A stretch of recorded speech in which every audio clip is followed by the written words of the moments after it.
उषा का बड़ा सपना था कि उसकी 6 साल की बेटी रिया पढ़ लिख कर एक बड़ी अफसर बने। इसके लिए उषा लोगों के घरों में झाड़ू पोछा बर्तन करके कुछ पैसे कमाती, लेकिन उन पैसों को उसका शराबी पति चुरा कर ले जाता और उनसे शराब पीता। एक रोज वो घर आया और उषा से मारपीट कर पैसे मांगने लगा। जब उसने पैसे देने से इनकार कर दिया तो उसने भरी बरसात में उषा और रिया को घर से निकाल दिया। दोनों माँ बेटी पैदल इधर उधर भटकने लगी। माँ, बहुत भूख लगी है, भूख के मारे मेरा पेट बहुत दुख रहा है। माँ, मेरी बच्ची तू चिंता मत कर, दुर्गा माँ हमारी मदद जरूर करेंगी। हे दुर्गा माँ, हम गरीबों पर रहम कर माँ। उषा और रिया दुर्गा माँ की बहुत बड़ी भक्त थी। उस रोज सारा दिन भूखी प्यासी दर दर भटकती रही। फिर एक ढाबे वाले की नजर उन पर गई तो उसे उन पर तरस आ गया और उसने उन माँ बेटी को भरपेट खाने को दिया। भाई साहब, आपका बहुत बहुत शुक्रिया, अनजान होते हुए भी आपने हमारी मदद की। अब अगर मुझे कोई काम मिल जाए तो आपकी बड़ी मेहरबानी होगी। अरे मैं तो कब से अपने ढाबे के लिए किसी की तलाश में था। आप चाहें तो मेरे ढाबे पर साफ सफाई और बर्तन का काम कर सकती हैं। पगार के तौर पर आपको 5,000 महीना और 3 वक्त का खाना मिल जाएगा, ठीक है? आपका बहुत बहुत शुक्रिया भाई साहब, आपके जैसे अच्छे लोग बहुत कम होते हैं इस दुनिया में। एडवांस के तौर पर वो उसे कुछ पैसे दे देता है, जिससे वो किराए पर एक घर ले लेती है। अब उषा अपनी बेटी के साथ वहां रहने लगती है। कुछ महीनों बाद उषा उसका एडमिशन एक स्कूल में करवा देती है। रिया सारा दिन अपनी माँ को काम करते देखती, जिससे उसे अपनी माँ पर बड़ी दया आती। ऐसे ही समय बीतता है। रिया बड़ी हो जाती है। वो 12वीं में पूरे स्कूल में टॉप करती है और अब आगे की पढ़ाई के लिए रिया मुंबई जाना चाहती थी। माँ, मैं मुंबई के लिए बड़े कॉलेज में जाकर पढ़ाई करना चाहती हूँ। लेकिन बेटी, तू वहाँ अकेली कैसे? माँ, अकेली कहाँ, हॉस्टल में और भी कई लड़कियां होंगी मेरे साथ। और आप ही तो चाहती थी ना कि आपकी बेटी आसमान छुए। तो अब उड़ने का वक्त आ गया है माँ। ठीक है, तू मुंबई जाने की तैयारी कर, मैं रमेश भाई साहब के पास जमा किए हुए अपने पैसे लेकर आती हूँ। रिया मुंबई के एक बड़े कॉलेज में एडमिशन ले लेती है और वहां जाकर आगे की पढ़ाई करती है। उषा हर रोज फोन पर अपनी बेटी से बात करती और उसका हालचाल पूछती रहती। दिवाली की छुट्टियों पर हर साल रिया अपनी माँ के पास दिल्ली रहने आती। रिया के कॉलेज का आखिरी साल रह गया था। वो खूब मन लगाकर पढ़ाई करती थी। फाइनल ईयर के लास्ट एग्जाम वाले दिन जैसे ही रिया एग्जाम हॉल से बाहर आती है तो उसे दिल्ली से रमेश काका का फोन आता है। रिया बिटिया, उषा बहन की हालत बहुत खराब है। उन्हें मैंने सरकारी अस्पताल में भर्ती करवा दिया है। तू जल्दी से ट्रेन पकड़कर दिल्ली आ जा। उस रोज तेज आंधी तूफान और भयंकर बारिश की खबरें लगातार न्यूज चैनल्स पर दिखाई जा रही थी। रिया जैसे तैसे करके रेलवे स्टेशन पर पहुंचती है, लेकिन वहां ज्यादातर ट्रेन बारिश के कारण स्थगित कर दी गई थी। सिर्फ एक ट्रेन दिल्ली के लिए जाने वाली थी, लेकिन उसकी सभी सीट्स बुक हो चुकी थी। फिर काफी देर तक स्टेशन पर भटकने के बाद थक हार कर रिया वहीं रेलवे स्टेशन पर बैठ जाती है और उसकी आंख लग जाती है। तभी उसके सपने में माँ दुर्गा आती है। बेटी रिया, तू चिंता मत कर, अब जो अगली ट्रेन आएगी तो उसमें चढ़ जाना और फिक्र मत कर, तू अपनी मंजिल पर सही सलामत पहुंच जाएगी। रिया के कानों में ट्रेन के प्लेटफॉर्म से चलने की आवाज आती है। वो झट से उठती है और बिना कुछ सोचे समझे उस ट्रेन में चढ़ जाती है। ट्रेन अपनी मंजिल के लिए निकल पड़ती है। वो ट्रेन काफी लोगों से भरी पड़ी थी। तभी वहाँ टीसी आता है। टिकट। सर, वो टिकट तो मेरे पास नहीं है। अच्छा, तो इसे क्या अपने बाप की ट्रेन समझकर चढ़ गई? चलो उतर यहाँ से, चल। सर, आप मेरी बात तो सुनिए। इतने में वहां एक औरत दुर्गेश्वरी आती है जो उस ट्रेन की ड्राइवर थी। मैं इस ट्रेन की ड्राइवर हूँ और इस लड़की को ट्रेन से नीचे उतारने की कोई जरूरत नहीं है। रिया, तुम मेरे साथ आओ। दुर्गेश्वरी उसे अपने साथ ड्राइवर सीट के साथ वाली सीट पर बिठा लेती है। जहां रिया को इस खराब मौसम में कुछ भी दिखाई नहीं दे रहा था, तो वहीं दुर्गेश्वरी उस तेज बारिश और तूफान में भी काफी स्पीड में ट्रेन चला रही थी।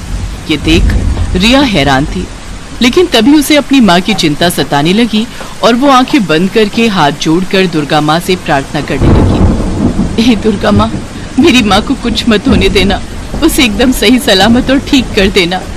तुम दुखी मत हो रिया, तुम्हारी माँ को कुछ नहीं होगा, वो बिल्कुल ठीक हो जाएगी।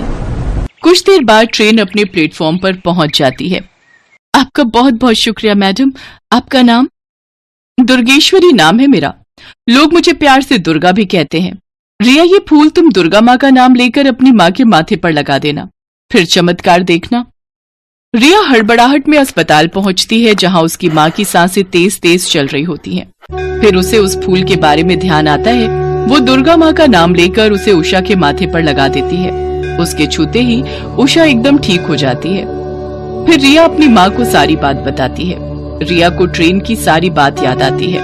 आंधी तूफान में भी ट्रेन चलाना, मेरे बिना बताए मेरा नाम जान जाना, उनके दिए फूल से माँ का ठीक हो जाना, ट्रेन के अंदर माँ दुर्गा एक्सप्रेस का लिखा होना और उनका नाम दुर्गेश, दुर्गा यानी कि वो माँ दुर्गा थी जो खुद माँ दुर्गा एक्सप्रेस लेकर मुझे छोड़ने आई थी।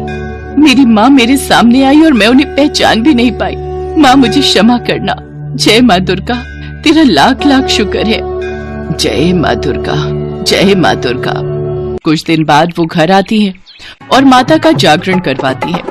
कुछ दिन बाद रिया का रिजल्ट आता है और वो पूरे कॉलेज में सबसे अच्छे नंबरों से पास होती है। उषा अब ढाबे का काम छोड़ देती है और अब वो दोनों माँ बेटी खुशी खुशी एक साथ रहती हैं।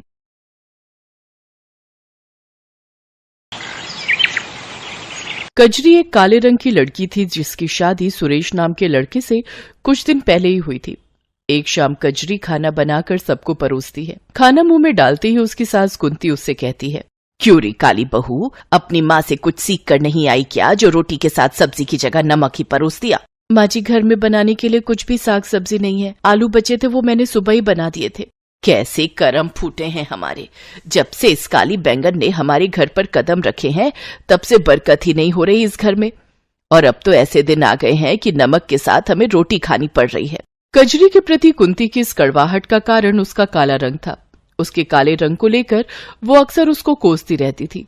लेकिन कजरी का रंग भले ही काला था पर उसका दिल एकदम साफ था। वो दुर्गा माँ के प्रति बड़ी आस्था रखती थी। कजरी का पति सुरेश दिहाड़ी मजदूरी करके अपना घर चलाता था, लेकिन पिछले कुछ दिनों से उसकी तबीयत कुछ ठीक नहीं थी, जिस वजह से वो काम पर नहीं जा पा रहा था। डॉक्टर साहब, आखिर क्या हुआ है मेरे बेटे को? गर्मी में लू लगने के कारण इन्हें उल्टी, दस्त और बुखार आ गया है। आप इनके सिर पर ठंडे पानी की पट्टियां रखिए, साथ ही ये दवाई दे दीजिएगा। और हां, इनके शरीर में अभी काफी कमजोरी है, इसलिए अभी 2 महीनों तक इन्हें बेड रेस्ट पर ही रहना होगा। ये सुनकर कजरी का मन बड़ी ही उलझन में फंस गया और वो सोचने लगी, जब तक सुरेश जी ठीक नहीं हो जाते मुझे ही कुछ न कुछ काम करके इस गृहस्थी को चलाना होगा।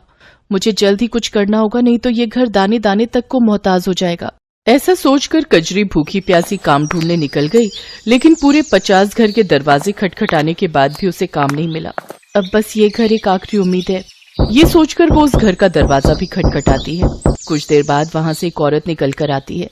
मालकिन, मैं गरीब सुबह से काम की तलाश में निकली हूँ, लेकिन कोई भी काम देने को तैयार नहीं है। मुझे काम की बहुत जरूरत है, प्लीज मुझे काम दे दीजिए। देखो, मेरे घर पर काम वाली बाई लगी हुई है, लेकिन हाँ, अगर तुम बाजार से जाकर मेरे लिए कुछ सामान ले आओ तो उसके बदले मैं तुम्हें 100 रुपए दे दूंगी। वो क्या है ना, धूप की वजह से मुझसे तो बाहर निकला ही नहीं जा रहा। हाँ मालकिन, आप बता दीजिए, मैं सामान ले आऊंगी। कजरी बाजार से सामान लाकर उस औरत को दे देती है। साथ ही वो औरत उसे 100 रुपए दे देती है, जिनसे कजरी घर के लिए आटा चावल लेती है। लेकिन सब्जियों के दाम सुनकर वो चौंक जाती है। हे राम, सब्जियां तो कितनी महंगी हैं और मेरे पास तो ये थोड़े से पैसे ही बचे हैं। ऐसा करती हूँ, आलू ही ले लेती हूँ, सस्ते हैं तो ज्यादा भी आ जाएंगे। वो उन थोड़े से बचे हुए पैसों से आलू खरीद लेती है। तभी वो देखती है कि एक बूढ़ी औरत 20 रुपए में 1 पाव अचार दे रही है। उसके पास काफी भीड़ लगी हुई है। कजरी झट से उसके पास जाती है। अम्मा, 1 पाव अचार दे दीजिए। अचार, आलू और आटा लेकर कजरी घर आ जाती है, लेकिन सारे रास्ते वो बस अचार वाली के पास लगी भीड़ के बारे में ही सोचती रहती है। और घर आकर वो अपने पति को ये बात बताती है। आज मैंने बाजार में एक बूढ़ी औरत को अचार बेचते देखा। उनके पास अचार खरीदने के लिए काफी लंबी लाइन लगी थी। मैं सोच रही हूँ क्यों ना मैं भी अचार बनाकर बाजार में बेचूं। बात तो ठीक है, लेकिन अचार बनाने के लिए जो सामान चाहिए उसके लिए तुम्हारे पास पैसे आएंगे कहाँ से? बंसी काका से कुछ पैसे उधार ले लूंगी और जैसे ही पैसे आ जाएंगे उन्हें लौटा दूंगी। वो बड़ी उम्मीदों के साथ बंसी काका के पास जाती है, लेकिन वो उसे उधार देने से मना कर देते हैं। वो रोते हुए घर आ रही थी कि तभी उसे रास्ते में वो अचार वाली बूढ़ी अम्मा मिलती है, जो कि एक पेड़ के किनारे बैठी हुई होती है। अरे बूढ़ी अम्मा, आप इस वक्त यहाँ क्या कर रही हैं? बेटी, कल रात मेरे गांव में बहुत तेज बादल फटा, जिसके बहाव में आकर मेरा सारा घर बह गया। अब मेरे पास कुछ भी नहीं है। अम्मा लेकिन आज भी मौसम खराब है, बारिश आने वाली है, आप ऐसे में कहाँ जाएंगी? एक काम करिए, आप मेरे साथ मेरे घर चलिए। उस रात वो बूढ़ी अम्मा कजरी के घर ही रुकती है। फिर अगले दिन सुबह वो बूढ़ी अम्मा वहाँ से जाने लगती है तो कजरी उससे बोलती है, अम्मा आप इस उम्र में कहाँ जाएंगी? जब तक आपके रहने का कोई ठिकाना नहीं हो जाता आप यहीं हमारे साथ ही रहिए। वो बूढ़ी अम्मा मान जाती हैं। फिर कजरी ने उनके सामने अचार बनाने की बात बताई। तो बेटा तूने मुझे पहले क्यों नहीं बताया? ये ले, मेरे पास कुछ पैसे हैं, तो इनसे अचार बनाने का सामान ले आ। कजरी उन पैसों से सामान लेकर घर आती है। दोनों मिलकर बड़ा ही स्वादिष्ट अचार बनाती हैं। अम्मा वैसे आपने मुझे अपना नाम नहीं बताया। वैसे तो बेटी मेरा नाम भवानी है, लेकिन लोग मुझे कई नामों से बुलाते हैं, कुछ तो मुझे दुर्गा भी कहते हैं। ये सुनकर कजरी सोच में पड़ जाती है। अगले दिन कजरी दुर्गा माँ के सामने मत्था टेक कर बूढ़ी अम्मा के साथ अचार बेचने बाजार जाती है। कुछ ही देर में उसके पास लोगों की भीड़ लग जाती है। मुझे 2 किलो अचार दे दो, मेरी बहू पेट से है, उसका बड़ा मन करता है अचार खाने को। और मुझे 3 किलो। कुछ ही देर में उसका सारा अचार बिक जाता है। कुछ ही दिनों में वो सारे बाजार में स्वादिष्ट अचार वाली के नाम से मशहूर हो जाती है। उसकी खूब अच्छी कमाई होने लगती है। अम्मा आज तुम्हारे कारण ही मेरी अच्छी कमाई होने लगी है। बेटी ये सब दुर्गा माँ का कमाल है। मेरी मान तो अपनी कमाई में से कुछ हिस्सा तू गरीबों में दान कर, इससे दुर्गा माँ बहुत खुश होंगी। कोई जरूरत नहीं है भिखारियों को दान देने की। अरे पैसे क्या पेड़ पर उगते हैं? और तू बुढ़िया जल्दी से अपना बोरिया बिस्तर यहाँ से बांध ले, अब तुझे हम और इस घर में मुफ्त की रोटियां तोड़ने नहीं दे सकते। अगले दिन जब कजरी सोकर उठी तो उसने देखा कि बूढ़ी अम्मा घर में नहीं है। अम्मा अम्मा कहाँ चली गई आप? लगता है माँ जी की बातों ने उन्हें यहाँ से जाने पर मजबूर कर दिया। पीछे कुछ दिनों में कजरी का उस बूढ़ी अम्मा से खूब लगाव हो गया था। उनके जाने के गम में वो काफी दुखी थी। फिर वो अपनी सास के खिलाफ जाकर मंदिर पहुंचकर जरूरतमंदों को दान देती है। ये देखकर उसकी सास डंडा लेकर दुर्गा माँ के मंदिर में ही उसकी पिटाई करनी शुरू कर देती है। 4 पैसे क्या कमाने लग गई, तेरा तो दिमाग ही चढ़ गया है। अपनी सास की बातों को अनसुना करेगी तेरी इतनी हिम्मत? हे माँ दुर्गा मुझे बचा लो। तभी दुर्गा माँ की मूर्ति से वो बूढ़ी अम्मा बाहर निकलती है और दुर्गा माँ का रूप धारण करके कुंती से कहती हैं, कुंती देवी तुमने मेरी भक्त पर जुल्म किए हैं, तुम्हारे पापों का घड़ा भर चुका है, अब तुम्हारा अंत तय है। माँ मुझे माफ कर दो, मैं नहीं जानती थी वो बूढ़ी अम्मा भी है। अब से मैं कजरी को कभी नहीं सताऊंगी। हाँ माँ इन्हें क्षमा कर दीजिए। कजरी सिर्फ तुम्हारे कहने पर मैं इसे माफ कर रही हूँ। कजरी तुम्हारी भक्ति से मैं बहुत प्रसन्न हूँ।